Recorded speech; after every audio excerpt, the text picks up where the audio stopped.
ശബരിമല സ്വർണ്ണപ്പാളി വിവാദം പോലെ തന്നെയായിരുന്നു ശബരിമല കൊടിമരവുമായി ബന്ധപ്പെട്ട നിർമ്മാണ പ്രവർത്തനങ്ങളും. ശബരിമല സ്വർണ്ണപ്പാളി വിവാദത്തിൽ CPIM ആണ് പ്രതിഭാഗത്ത് നിന്നതെങ്കിൽ ആ വിഷയം വലിയ ചർച്ചയായതിനെ തുടർന്ന് CPIMൻ്റെ ഭാഗത്തു നിന്ന് തന്നെയാണ് കൊടിമര നിർമ്മാണവുമായി ബന്ധപ്പെട്ടും വലിയ തരത്തിലുള്ള അഴിമതി നടന്നിട്ടുണ്ട് എന്നുള്ള ആരോപണം ഉയർന്നു വന്നത്. പ്രത്യേകിച്ചും 2017-2018 കാലഘട്ടത്തിലായിരുന്നു കൊടിമരത്തിൻ്റെ നിർമ്മാണം നടന്നത്. അന്ന് തിരുവിതാംകൂർ ദേവസ്വം ബോർഡിൻ്റെ പ്രതിനിധികളായി ഉണ്ടായിരുന്നത് പ്രയാർ ഗോപാലകൃഷ്ണനും ഒപ്പം അജയ് തറയിലായി. ഇരുവരും കോൺഗ്രസിൻ്റെ പ്രതിനിധികൾ. ഇവരുടെ സമയത്ത് കൊടിമര നിർമ്മാണവുമായി ബന്ധപ്പെട്ട് വലിയ തരത്തിലുള്ള സ്വർണം കടത്തൽ അല്ലെങ്കിൽ സ്വർണ്ണമോഷണം നടന്നു എന്നായിരുന്നു ആരോപണം. ഇതേ തുടർന്ന് വലിയ തരത്തിലുള്ള രാഷ്ട്രീയ ചർച്ചകളും ഉയർന്നു. ഇതോടെ ചർച്ചകൾ ശക്തി പ്രാപിക്കാൻ തുടങ്ങി. ഇതിനിടയിലാണ് കോടതിയുടെ ഇടപെടൽ ഉണ്ടായത്. ഹൈക്കോടതി ഇടപെട്ടു. സംഭവത്തെക്കുറിച്ച് അന്വേഷിക്കാൻ തീരുമാനിക്കുന്നു. ആദ്യം തിരുവിതാംകൂർ ദേവസ്വം ബോർഡിൻ്റെ വിജിലൻസാണ് കൊടിമര നിർമ്മാണവുമായി ബന്ധപ്പെട്ട സംഭവങ്ങളെക്കുറിച്ച് അന്വേഷിച്ചത്. അവരുടെ റിപ്പോർട്ട് ഹൈക്കോടതിക്ക് മുന്നിൽ എത്തി. തൊട്ടു പിന്നാലെ സംസ്ഥാന വിജിലൻസും ഹൈക്കോടതിയുടെ നിർദ്ദേശപ്രകാരം സംഭവത്തെക്കുറിച്ച് അന്വേഷിക്കുന്നു. ഇതുമായി ബന്ധപ്പെട്ട റിപ്പോർട്ട് കഴിഞ്ഞ ദിവസമാണ് കോടതിക്ക് മുന്നിൽ എത്തിയത്. ശബരിമല കൊടിമര നിർമ്മാണവുമായി ബന്ധപ്പെട്ട് കൊടിമരത്തിന് ആവശ്യമായ സ്വർണം നൽകിയത് കേരളത്തിന് പുറത്തു നിന്നുള്ള ഒരു ഏജൻസിയായിരുന്നു, ഫീനിക്സ് എന്ന് പറയുന്ന ഒരു ഗ്രൂപ്പ്. അവർ വിദേശത്തു നിന്നും സ്വർണം വരുത്തിയാണ് കൊടിമര നിർമ്മാണത്തിന് നൽകിയതെന്ന് വിജിലൻസിൻ്റെ കണ്ടെത്തലുണ്ട്. എന്നാൽ കൊടിമരത്തിന് മുകളിൽ പ്രതിഷ്ഠിക്കുന്ന വാജിവാഹനം, ഒപ്പം ദ്വാരപാലക ശില്പങ്ങൾ എന്നിവയുടെ നിർമ്മാണത്തിനായി പല വ്യക്തികളിൽ നിന്നും സ്വർണം ശേഖരിച്ചതായി കണ്ടെത്തിയിട്ടുണ്ട്. 412 ഗ്രാം സ്വർണമാണ് ഇത്തരത്തിൽ തിരുവിതാംകൂർ ദേവസ്വം ബോർഡിൻ്റെ കൊടിമര നിർമ്മാണത്തിനായി ലഭിച്ചത്. 27 പേരാണ് സ്വർണം നൽകിയത്. ഇതിൽ പ്രമുഖരായ സിനിമാ താരങ്ങളുണ്ടായിരുന്നു. മോഹൻലാൽ, സുരേഷ് ഗോപി, ദിലീപ്, സംവിധായകരായ പ്രിയദർശൻ, ഷാജി കൈലാസ്, അങ്ങനെ നീളുന്നു പട്ടിക.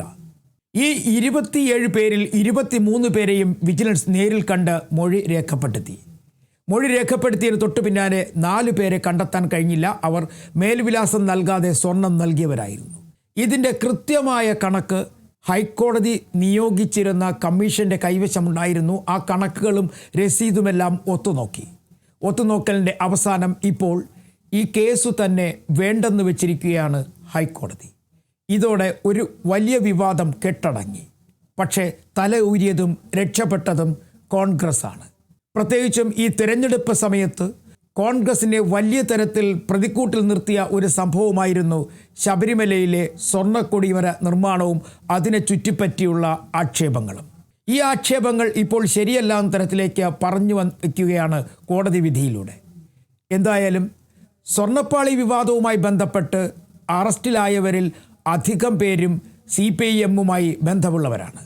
തിരുവിതാംകൂർ ദേവസ്വം ബോർഡിൻ്റെ മുൻ പ്രസിഡന്റുമാരായ N. വാസു, A. പത്മകുമാർ തുടങ്ങി അങ്ങനെ നീളുന്നു പാർട്ടിയുമായി ബന്ധമുള്ളവരുടെ പേരുകൾ. അതിൽ നിന്ന് രക്ഷപ്പെടാൻ ഒരു മാർഗമായിരുന്നു കൊടിമരവുമായി ബന്ധപ്പെട്ട എന്തെങ്കിലും തരത്തിൽ കൊള്ളകൾ നടന്നിട്ടുണ്ടെങ്കിൽ അത് കണ്ടെത്തുക എന്നുള്ളത്. നിലവിൽ അത്തരത്തിലുള്ള ഒരു കൊള്ള നടന്നിട്ടില്ല എന്ന് പുറത്ത് വിധി വരുമ്പോഴേക്കും, അല്ലെങ്കിൽ വിധി പുറത്തേക്ക് എത്തുമ്പോഴേക്കും കോൺഗ്രസ്സിന് അല്പമൊന്ന് ആശ്വസിക്കാം. അല്ലെങ്കിൽ ഈ തിരഞ്ഞെടുപ്പ് വേളയിൽ കോൺഗ്രസ് വല്ലാതെ വിയർപ്പൊഴുക്കേണ്ടി വന്നേനെ. എന്തായാലും ശബരിമലയുമായി ബന്ധപ്പെട്ട പ്രശ്നങ്ങൾക്ക് പരിസമാപ്തിയാകുന്നില്ല എന്നുള്ളതാണ് നമുക്ക് പറയേണ്ടി വരിക. കാരണം ശബരിമല സ്വർണ്ണപ്പാളി വിവാദവും അതുമായി ബന്ധപ്പെട്ട് നിലനിൽക്കുന്ന അന്വേഷണവും ഇതുവരെയായും ഒരറ്റത്തും എത്തിയിട്ടില്ല. അല്ലെങ്കിൽ ശബരിമല സ്വർണ്ണപ്പാളി വിവാദവുമായി ബന്ധപ്പെട്ട അന്വേഷണങ്ങൾ മന്ദഗതിയിൽ എന്ന് തന്നെ പറയേണ്ടി വരും. കുറ്റപത്രം നൽകുന്നത് ഇനിയും വൈകും. തെരഞ്ഞെടുപ്പിന് ശേഷമായിരിക്കും കുറ്റപത്രം നൽകുക എന്നുള്ള വിവരങ്ങളാണ് പുറത്തേക്ക് വരുന്നത്. കാരണം തൊണ്ടി മുതൽ കണ്ടെത്തുന്ന കാര്യത്തിൽ ഇപ്പോഴും അന്വേഷണം തുടരുകയാണ്. മാത്രവുമല്ല, ശബരിമലയിൽ നിന്നും നഷ്ടമായ സ്വർണത്തിൻ്റെ ഗുണമേന്മ കണ്ടെത്തുന്നതിന് വേണ്ടിയുള്ള അന്വേഷണവും പരീക്ഷണങ്ങളും അവസാന ഘട്ടത്തിലുമാണ്. പുതിയ ആളുകളിലേക്ക് നിലവിൽ കഴിഞ്ഞ 2 ആഴ്ചയായി അന്വേഷണങ്ങളൊന്നും തന്നെ നീളുന്നില്ല. കുറച്ചാളുകളെ ചോദ്യം ചെയ്തു, അവരുടെ മൊഴികൾ രേഖപ്പെടുത്തി തൽക്കാലം അന്വേഷണം നിർത്തിയിരിക്കുകയാണ്. തെരഞ്ഞെടുപ്പ് കഴിയുന്നതോടെ വീണ്ടും അന്വേഷണത്തിന് ചൂടുപിടിക്കും എന്ന് പ്രതീക്ഷിക്കാം. എന്തായാലും കൊടിമരവുമായി ബന്ധപ്പെട്ട അന്വേഷണത്തിൽ കോൺഗ്രസ് തൽക്കാലം രക്ഷപ്പെട്ടു എന്ന് തന്നെ പറയേണ്ടി വരും.